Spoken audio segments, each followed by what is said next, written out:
एक म्हातारी एका झाडाच्या आडोशाला काखेत एक पिशवी घेऊन उभी होती. चहूबाजूनी पावसाचे पाणी साचले असल्याकारणाने त्यांना बसायला जागा उरली नव्हती. पावसाप्रमाणे त्यांचे अश्रूही थांबत नव्हते. असह्य समितीताई पाऊस थांबण्याची वाट पाहत होत्या. झाडावरून टपकणाऱ्या पाण्याच्या थेंबाने त्या पूर्णपणे भिजल्या होत्या आणि तळतळत होत्या. तेवढ्यात एक मुलगा पाण्यातून त्यांच्या घरी जात होता. तेव्हा त्याला झाडाखाली उभे असलेल्या आई दिसल्या. तो 2 मिनिटे तिथे थांबला आणि त्यांच्याजवळ गेला आणि म्हणाला, आजी, तुम्ही इथे का उभे आहात? तुम्हाला घरी जायचं आहे का? सुमतीताईंनी त्या मुलाचा आवाज ऐकून आश्चर्य वाटले, कारण इतक्या वेळात त्यांनी बऱ्याच लोकांकडून मदत मागितली होती, परंतु त्यांचं कुणीही ऐकलं नाही. घराचे नाव ऐकून त्यांचे मन आणि डोळे दोन्ही भरून आले. त्या हळूच म्हणाल्या की मला घर कुठं आहे? त्या मुलाने त्यांना पुन्हा विचारले, काय झालं आई, तुम्हाला मदत हवी आहे का? सुमतीताई म्हणाल्या, बेटा तू कोण आहेस? त्या मुलाने जवळ येऊन सांगितले की आई, माझं नाव मयांक आहे. मी पावसात खेळून घरी जात होतो. चला मी तुम्हाला तुमच्या घरी नेऊन सोडतो. तो मुलगा अगदी निरागसपणे म्हणाला. त्याचा निरागसपणा पाहून सुमतीताईंचे डोळे भरून आले. त्या म्हणाल्या की बेटा, मला घर नाहीये आणि मी डोळ्यांनी पाहू शकत नाही. मी तर रात्री इथेच झोपते, पण आज इथेही पाणी भरलं आहे. अर्जुन निरागसपणे म्हणाला, आई तुम्ही माझ्या घरी चला ना, तुमचे कपडेही ओले झाले आहेत. मी आईला सांगून ते वाळवून देईल. तोपर्यंत तुम्ही माझ्या आईचे कपडे घाला. कोण कुठला हा मुलगा? खूप आत्मीयता दाखवत होता. अनेक आपलेच होते की त्यांना या अवस्थेत सोडून माहीत नाही कुठे निघून गेले होते. पण एक अज्ञात देवदूत मयांक त्यांना त्यांच्या घरी जाण्याचा आग्रह करत होता. सुमतीताईंनी त्याला समजावले आणि म्हणाल्या, बेटा असे कोणालाही आपल्या घरी नेता येत नाही. पण मयांक त्यांचं काहीच ऐकत नव्हता. त्याने सुमतीताईंचा हात ओढला आणि म्हणाला, आई चला ना, बघा इथे पाणी भरलं आहे, तुम्ही माझ्या घरी बसा. सुमतीताईंची जिद्द या बालिश जिद्दीपुढे चालू शकली नाही आणि त्यांनी त्यांच्यासोबत जावं लागलं. त्याचं घर काही अंतरावर होतं. मुलगा घरात गेल्यावर आतून आवाज आला, कुठे गेला होतास मयांक? मी कधीपासून तुला शोधत आहे. आतून मयांकच्या आईचा संतप्त आवाज ऐकून सुमतीताई घाबरून बाहेरच थांबल्या आणि त्यांनी आपल्या कपड्यांकडे पाहिलेत आणि विचार केला की माझ्यासारख्या भिकारीला आपल्या घरात पाहून या महिलेला वाईट वाटेल. हा तर बालक आहे, नादान आहे. मला इथून निघून जायला हवं. आयुष्यात इतका अपमान सहन केल्यानंतर मी आता आणखीन अपमान सहन करू शकणार नाही. आणि सुमतीताई आपली काठी टेकवत शांतपणे दबक्या पावलाने तिथून निघून गेल्या. बाहेर निघाल्यावर पाऊस अजून वाढला होता. त्यामुळे जोरात चालत एका झाडाखाली बाकावर येऊन बसल्या. पावसाचे थेंब झाडावरून हळूवारपणे खाली पडत होते. त्यांनी आपल्या पिशवीतून ती मळलेली चादर काढली आणि स्वतःला झाकून तिथेच बसून राहिल्या. सुमतीताई 2 वर्षापासून भीक मागून आपला उदरनिर्वाह करत होत्या. मळलेले फाटलेले कपडे त्यांची व्यथा सांगण्यासाठी पुरेसे होते. त्यावेळेस पाऊस थांबला. सुमतीताई संध्याकाळी झाडाखालच्या वरून उठल्या आणि निघाल्या. पण पावसात भिजल्यामुळे आत्तापर्यंत त्या तापाने फणफणत होत्या. हळूहळू अंधारही पडत होता आणि सगळीकडे पाणी साचल्यामुळे आज झोपायला त्यांना जागा नव्हती. कशीबशी त्यांनी एका दुकानासोबत जागा मिळवली, जिथे त्यांनी दुसरी चादर काढली आणि खाली अंथरली आणि पिशवीची उशी करून ओली चादर अंगावर घेऊन झोपल्या. आज पावसामुळे शेजारील चहा नाश्त्याच्या दुकानावर लोकांची मोठी गर्दी झाली होती. काही वेळ त्यांना कोणीतरी धक्का देऊन उठवलं. सुमतीताई खडबडून उठून बसल्या आणि म्हणाल्या, कोण कोण आहे? तेवढाच आवाज आला, अगं मम्मी बघ, ह्या त्याच आई आहेत. अरे हा तर त्याच पालकाचा आवाज म्हणजे मयांकचा आवाज आहे. सुमतीताई तोंडातल्या तोंडात पुटपुटल्या. तेव्हा ती महिला त्यांना म्हणाली, हो आई, हा तोच मयांक आहे जो काल तुम्हाला घरी घेऊन आला होता. तो कधीपासून मला बोलत होता, तुम्हाला शोधायला सांगत होता. कधीपासून तो तुम्हाला शोधत आहे. आज जेव्हा कुणी सुमतीताईंना इतक्या प्रेमाने संबोधले तेव्हा त्यांचं मन आनंदाने भरून आले. त्यांचे डोळेही आनंदाश्रूने भरून आले. ते म्हणाले, बेटा मला दिसत तर नाहीये, पण न बघता मी सांगू शकते की हे मूल नाही तर देवाचंच रूप आहे. ती बाई म्हणाली, आई साहेब, हा देव तर नाही तर शैतान आहे. यावर सुमतीताई हसल्या आणि म्हणाल्या, अरे देव तर शैतान आहे. अरे देव तर शैतान आणि भोळेही असतात. ती बाई त्यांच्याकडे बघून हसली आणि म्हणाली, आता मी तुमच्यासाठी चहा आणि काहीतरी खायला आणते, तरच तुमचा देव प्रसन्न होईल. असं म्हणत तिने शेजारील दुकानातून चहा आणि खाण्याचे पदार्थ आणून त्यांना दिले. सुमतीताई ते घेत नव्हत्या, पण तो मुलगा म्हणाला की आई तुम्ही माझ्या आजीप्रमाणे आहात ना, मग तुम्हाला ते घ्यावंच लागेल.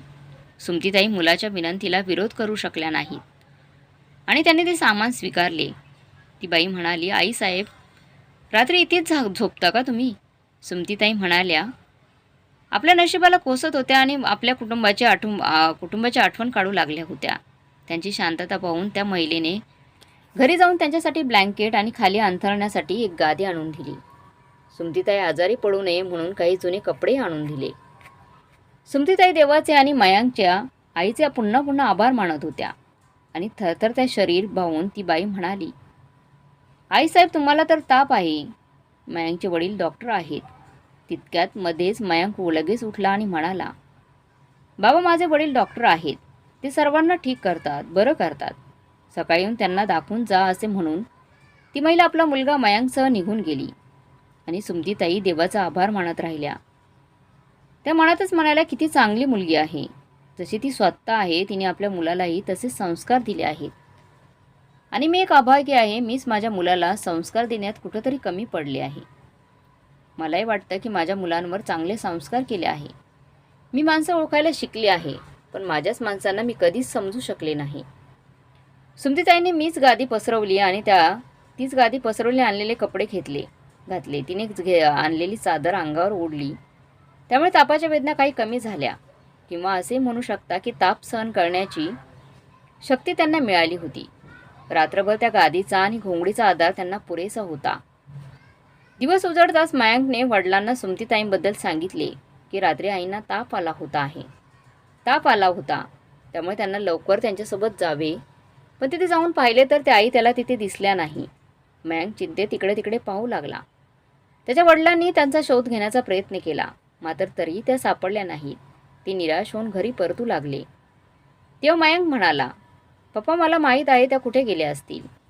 मयांक रस्त्याने धावतच निघाला. त्याचे वडीलही मागून धावत मयांकला थांबवत होते. पण मयांक त्याच झाडाच्या खाली जाऊन थांबला आणि तिथे सुमतीताईंना पाहून खुश झाला.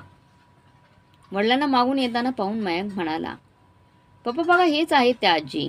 बघा काल त्यांना किती ताप आला होता. आईने त्यांना एक ब्लँकेट आणि गादी दिली होती. मयांकचा आवाज ऐकून सुमतीताईंना धक्काच बसला की तो मुलगा पुन्हा त्यांना शोधत त्यांच्यापर्यंत येऊन पोचला आहे. त्यांनी त्याला मयांक नावाने हाक मारली. बाळा मयांक. मयांक त्यांच्याजवळ जाऊन उभा राहिला तर त्याचे वडील सुमतीताईंना वळपासून खालपर्यंत पाहू लागले. त्यांची दयनीय अवस्था सर्व काही सांगत होती. त्यांना स्पर्श केल्यावर त्यांना अजूनही ताप आहे हे समजलं. मयांकने विचारलं, आजी तुमची ब्लँकेट आणि गादी कुठे गेली? सुमतीताई निराश होऊन म्हणाल्या, बेटा त्या दुकानासमोर काही लोक आले आणि तिथून उठायला सांगितलं. त्यांनी गादी, ब्लँकेट आणि कपडेही हिसकावून घेतले. ती लोक कोण होती मला माहीत नाही. मयांकच्या वडिलांनी त्यांना त्यांच्यासोबत मग घरी नेलं आणि त्यांचे चेकअप केले. त्यांना तपासासाठी काही औषधे दिली आणि म्हणाले, आई आजपासून तुम्ही आमच्यासोबत इथेच राहाल. पण सुमतीताईंनी ते सर्व मान्य केलं नाही. त्या म्हणाला, माझ्याच लोकांनी मला सोडून दिलं आहे. माझ्या मुलाने इथे आणून सोडलं आहे मला. त्यामुळे आता मी कोणाचे उपकार घेऊ शकत नाही. बाळा तुम्हाला असंच सोडून दे. तुम्ही माझ्यासाठी खूप काही केलं त्याबद्दल खूप खूप धन्यवाद. मयांकचे वडील प्रकाश म्हणाले, आई जर त्याने तुम्हाला आजी म्हटले आहे तर तुम्ही माझ्या आईसारखे आहात. मग तुम्ही त्या मुलाच्या घरात राहण्यास का नकार देता? अच्छा तुम्ही आधी ठीक व्हा, मग मी तुम्हाला अडवणार नाही. पण सध्या तर तुम्ही इथेच राहा आमच्यासोबत घरी. त्यांच्या वारंवार केलेल्या विनंतीमुळे सुमतीताईंनी ते मान्य करावंच लागलं आणि त्या तिथे राहू लागल्या.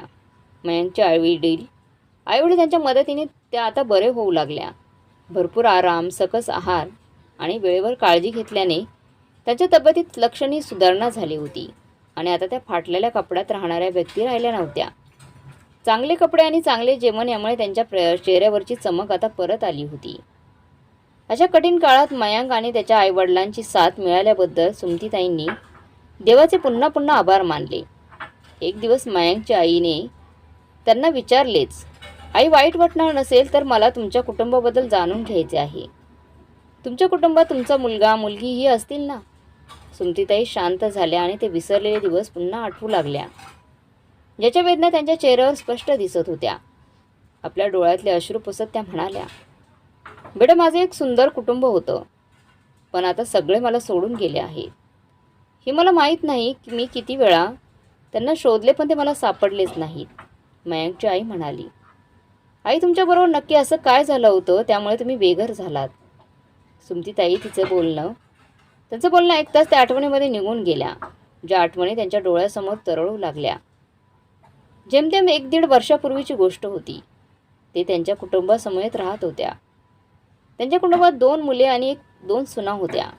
नवरा होता तोपर्यंत सर्व काही ठीक होतं. त्यांचं उर्वरित आयुष्य तीर्थक्षेत्रात जाण्यात जात होते.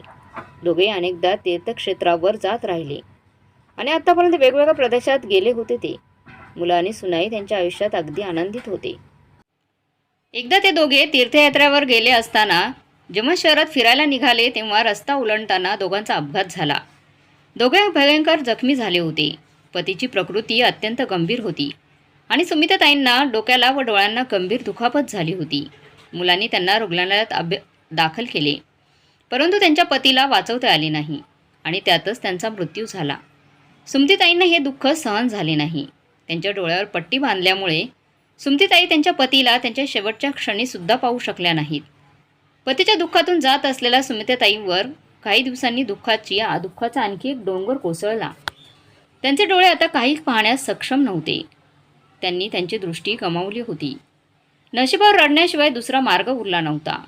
जेव्हा हॉस्पिटलमधून घरी परत आल्या तर त्यांच्या सुनांना आपल्या आंधळ्या सासूची काळजी घेण्यात अडचणी येऊ लागल्या. मुलं दिवसभर ऑफिसमध्ये असताना दोन्ही सुना आपलं कामं एकमेकांवर पुढे ढकलत होत्या.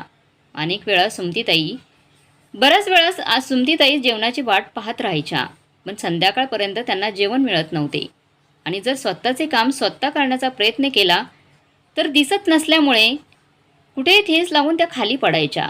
कधीकधी तर कपडेही उलटे घालायच्या. अनेक वेळा योग्य अंदाज न आल्याने बेडवर पाणी पडायचं. जेव्हा त्या खाली पडायच्या तर त्यावेळेस दोन्ही सुना त्यांच्यावरच हसायच्या आणि त्यांना उचलायलाही येत नव्हत्या. सुमतीताईंना त्यांच्या खोलीचा अंदाजही घेता येत नव्हता. या अंधत्वामुळे त्यांना अनेक समस्यांना सामोरे जावे लागले. एके दिवशी त्यांची मोठी सून कविता पती रजतला म्हणाली, रजत, किती दिवस आम्ही तुझ्या आंधळ्या आईचा सांभाळ करणार? ही लहानी तर काहीच करत नाही. तुझी आई प्रत्येक लहान सहान गोष्टींसाठी आवाज देत असते. मी दिवसभर थकून जाते. आता मी त्या गोष्टी करू शकत नाही. आता काहीतरी निर्णय घ्यावा लागेल. रजत म्हणाला, आता मी काय करू? त्यांनाही तीर्थयात्रेला काय जायचं होतं देव जाणे. आता कोण करेल त्यांचं सगळं? इकडे धाकटी सून सुरेखाई पती योगेशला हेच म्हणत होती, हे बघ योगेश, तुझ्या आईला कुठेतरी सोडून ये, नाहीतर त्यांच्या कामासाठी एखादा नोकर ठेवून घे. मी तर आता काहीच काम करू शकत नाही. मोठी दिवसभर तिचे काम माझ्यावर सोपवते आणि मी एकटीच करत राहते. तुझी आई खूप नखरे करते. योगेश म्हणाला, सुरेखा, जर आपण नोकर ठेवला तर त्याचा खर्चही आपल्यालाच करावा लागेल. मोठा भाऊ तर देणार नाही आणि सगळा भार मला एकट्यालाच उचलावा लागेल. नोकर ठेवणं मूर्खपणाचे ठरेल. होय, पण आपण तिला कुठेतरी सोडू शकतो. सुरेशने योगेशला त्याबाबत मोठ्या भावाशी बोलण्याची सूचना केली.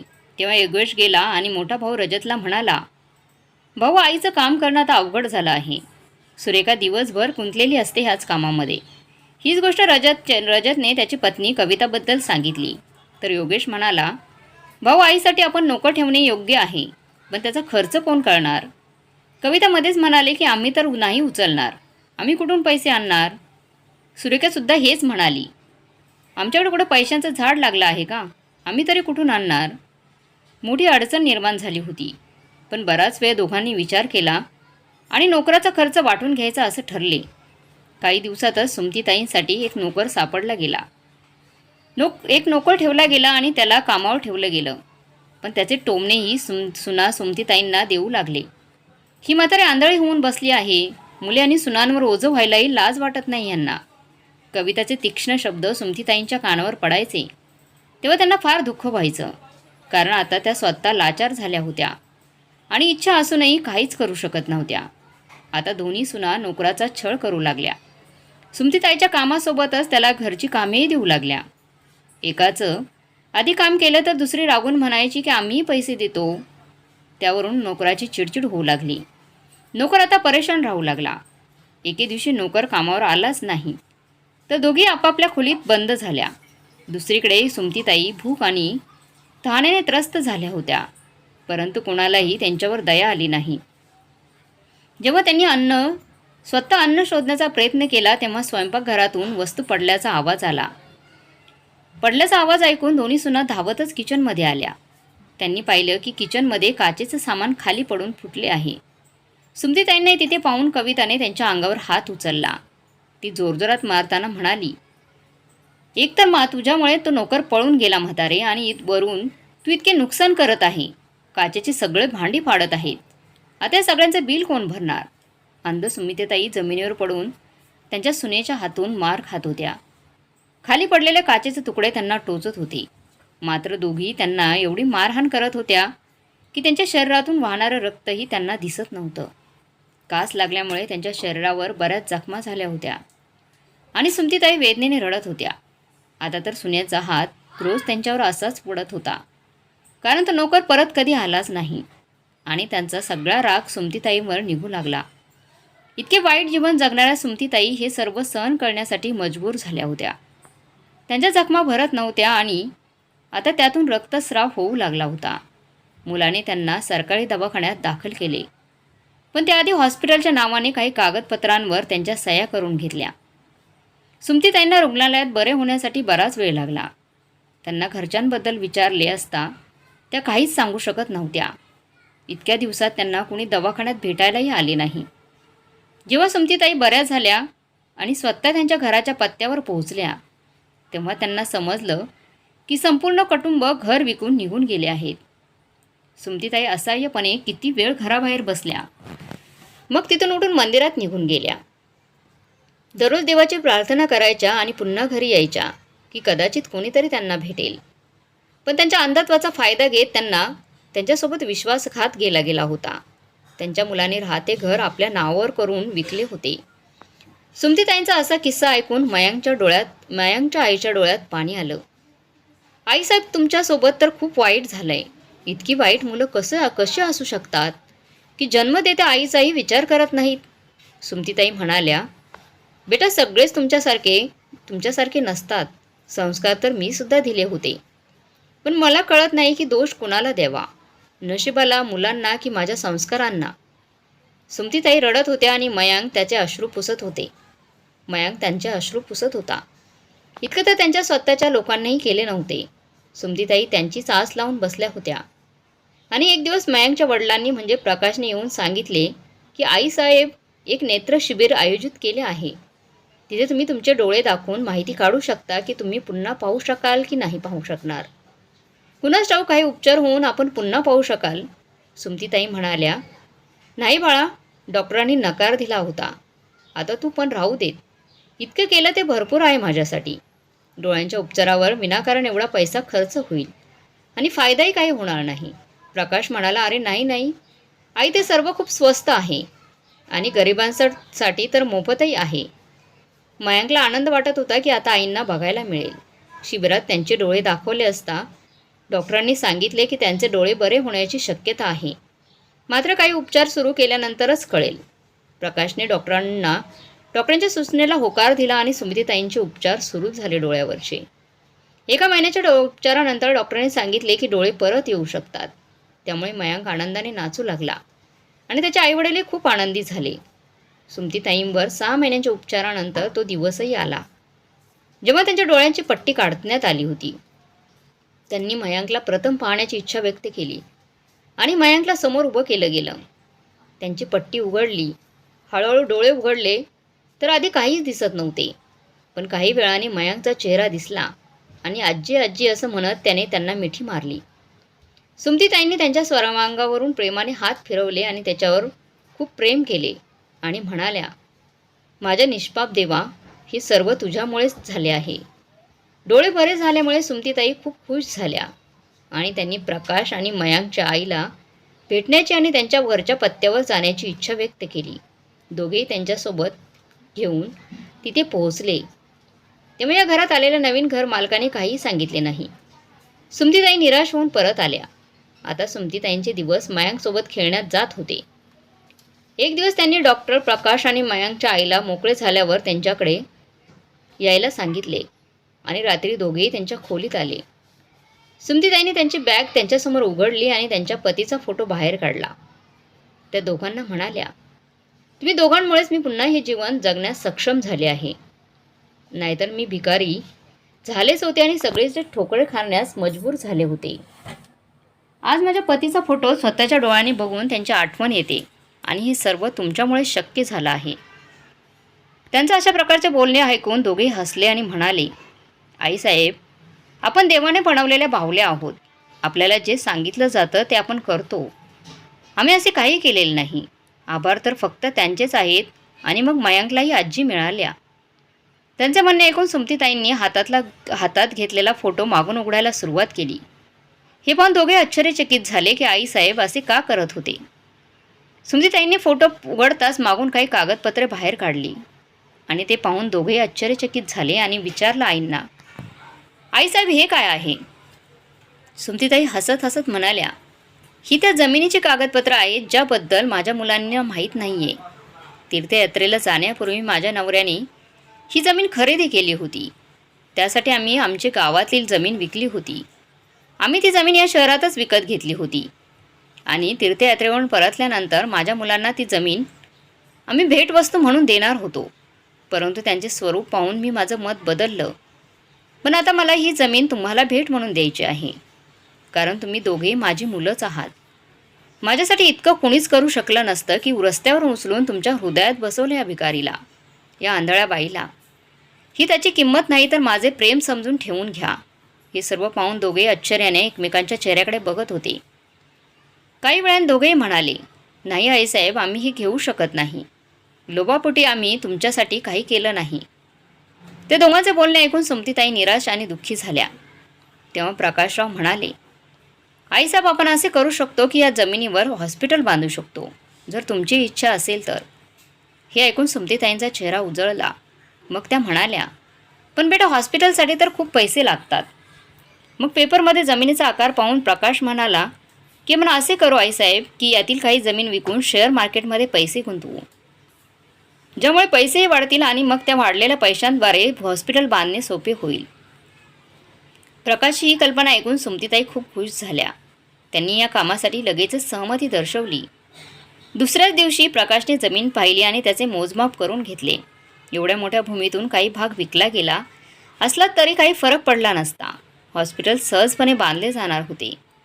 त्यातील काही भाग प्रकाशने मग विकला. तेव्हा ती जमीन चांगल्या रकमेला विकली गेली.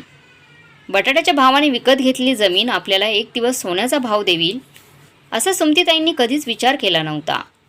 त्यांना इतके पैसे मिळाले होते की प्रकाशने पटकन मित्राचा सल्ला घेऊन शेअर मार्केटमध्ये ते पैसे गुंतवले.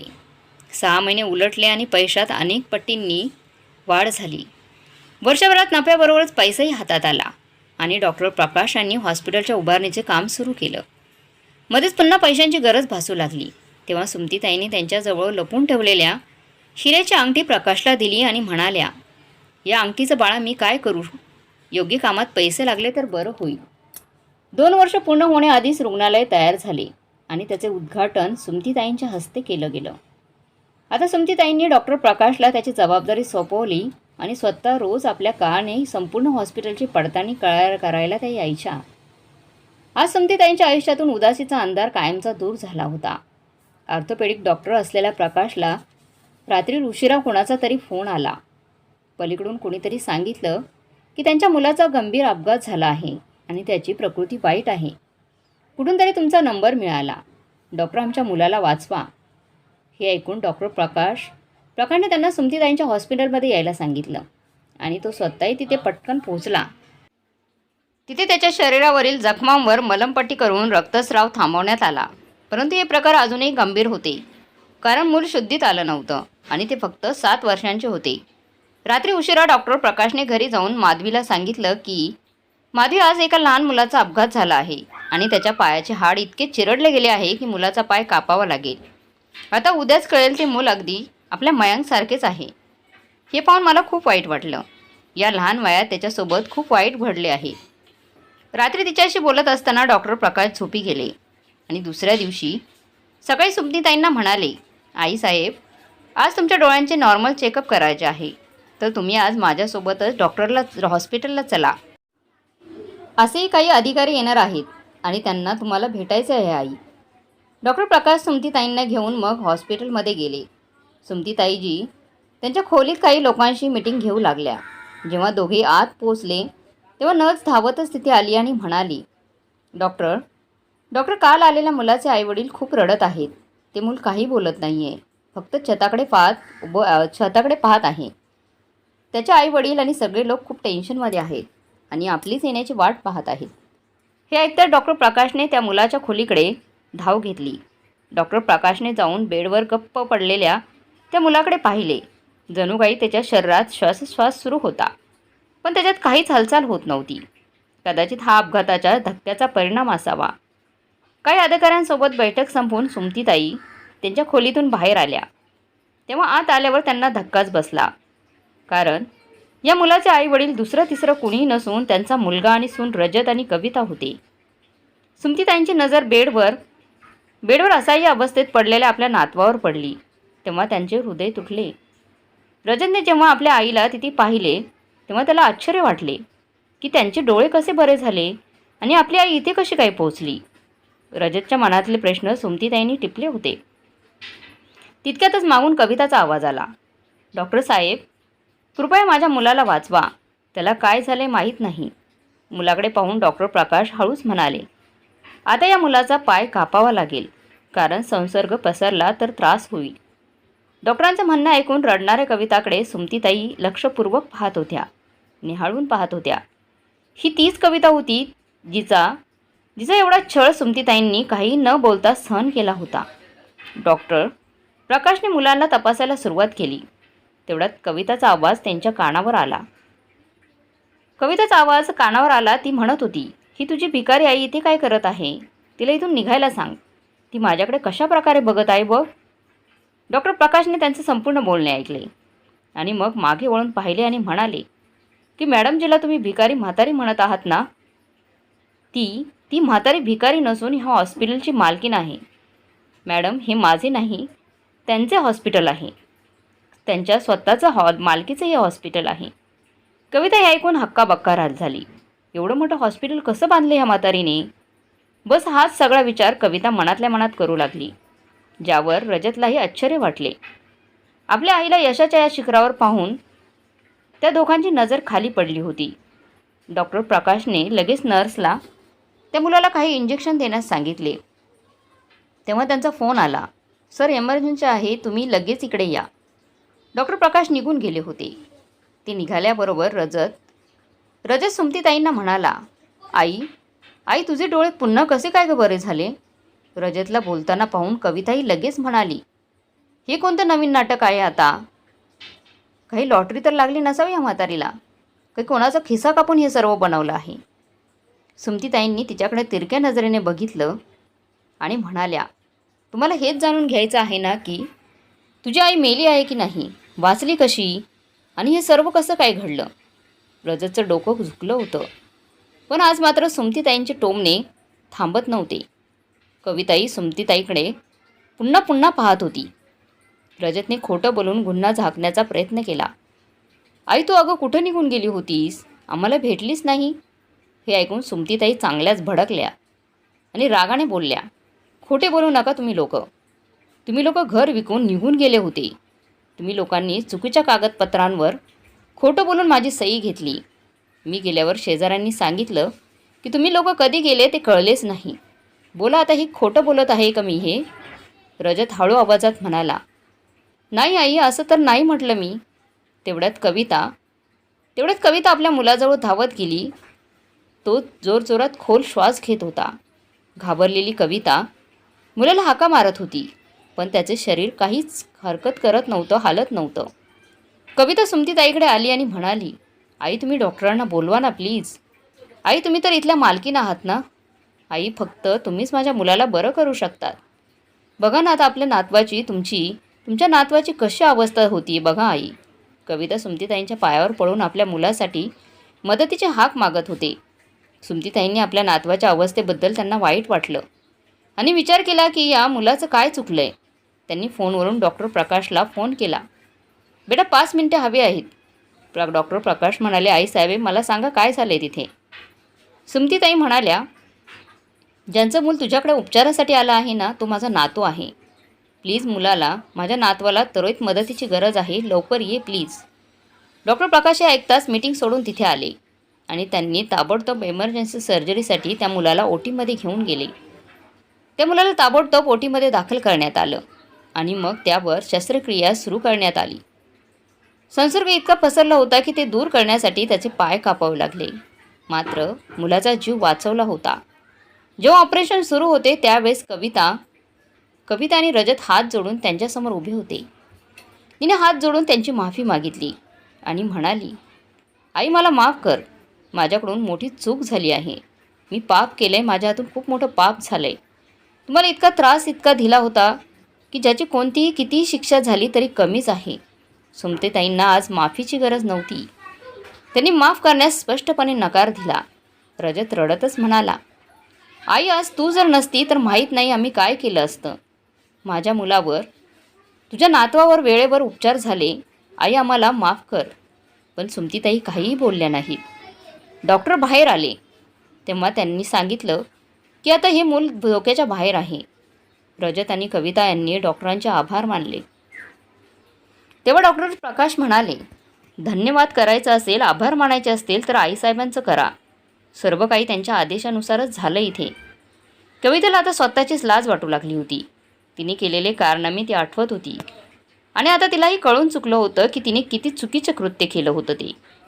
तेवढ्यात मागून आवाज आला, भाऊ मला माहीत नव्हतं तुझा फोन आला तेव्हा मी बाहेर होतो. योगेशने येऊन आपल्या आईला तिथे पाहिलं तेव्हा त्याला धक्काच बसला. तो आईकडे पाहतच राहिला. सोबत त्याची पत्नी सुरेखासुद्धा होती. रजत रागाने म्हणाला, मला माहीत आहे तू फोन का उचलला नाहीस. कारण तुला वाटलं होतं की मी पैसे मागण्यासाठी फोन केला आहे. आज तीच आई कामी आली जिला आपण अडचणीच्या वेळेस मरणाच्या दारात सोडून दिलं होतं. मला आईवडिलांची खरी किंमत आत्ता कळाली आहे आणि लाज वाटते मला तुझ्यासारख्या भावाची जो दुःखातही कामी येऊ शकत नाही. रजत सुमती ताईसमोर हात जोडून उभे होते. रजतने योगेशला सांगितलं की त्याच्या आईने त्याला कशाप्रकारे मदत केली आणि त्यांचा मुलगा वाचला. ज्या आईंना आपण ओझं समजून त्यांना बेघर केलं, आज तीच आई करोडांच्या हॉस्पिटलची मालकीण आहे. हे ऐकून दोघांचेही डोळे पाणवले. सुमतीताई त्यांच्या गाडीत बसून घराकडे निघाल्या आणि त्यांची 4ही मुलं आणि सुना त्यांना जाताना पाहत राहिले.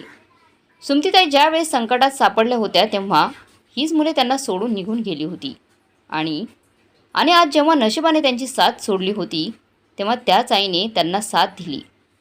तर मग मित्रमैत्रिणींनो, तुम्हाला ही स्टोरी कशी वाटली कमेंट बॉक्समध्ये नक्की कळवा. आणि सुमतीताईंनी घेतलेला निर्णय आणि त्यांचं वागणं तुम्हाला कसं वाटलं कमेंट बॉक्समध्ये नक्की कळवा. आणि तुम्हाला ही कथा चांगली वाटली असेल तर लाईक, शेअर, सबस्क्राईब नक्की करा. धन्यवाद.